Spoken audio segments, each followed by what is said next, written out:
my pleasure to welcome you on behalf of Behringer Crawford Museum and point out a few people responsible for this. First, Executive Director Laurie Risch and Assistant Director Chris Myman. Thank you all very much. And the committee that put this series together, headed by Betty Lee Nordheim. Betty Lee is the head of the exhibits committee, and they've just done a terrific job with this whole World War II exhibit plus the lecture series, History Unplugged. Let's thank them. Thank you for having us here. We're always happy to tell our stories. Each and every one of us who are survivors have a story to tell which is unique, and it can give an education to any listener regarding what we went through as Americans and as Black Americans. Those are two different stories.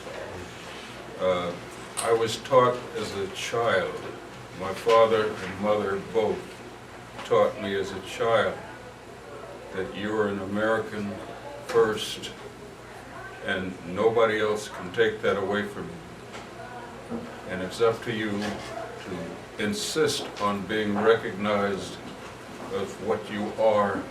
My background is as a native Cincinnatian. I was born in 1922, January 7th, 1922 in Cincinnati, Ohio in Walnut Hills. And my father and mother were working people. My mother didn't work as long as my sister and I were not in high school. Before we got to high school, my mother did not work. She stayed home, made a home for myself, my sister, and my father. My father was a Pullman porter, and he worked for the Pullman Company for almost 50 years. And he also was the head of the Brotherhood of Sleeping Car Porters chapter in Cincinnati, and was a very good and close friend of A. Philip Randolph, who was the national president. I had some good upbringing. We had a family. We were kept off of the streets unless we had some place to go. And we were taught politeness. We were taught to be very, very kind to people if we expect to have kindness awarded to us. Those are the things that we learned very early. If I got any bad information sent home from school, I was in deep trouble when I got home. And there was no parent of mine who went to school to find out if I was abused by a teacher, because the teacher could do no wrong as far as my family was concerned. This is the kind of background I came from as a child.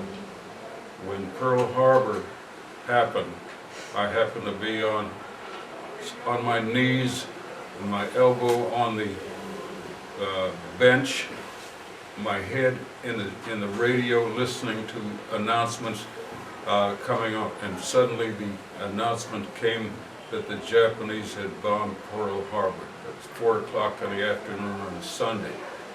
And I rushed down the stairs and told my mother. My father was on the road working someplace. I think he had a run to Buffalo, New York at that time. Well, my mother said, well, I don't know anything about it. So I kept on and kept on. I was always curious about what was going on in the neighborhood, what was going on in the community. We were taught that.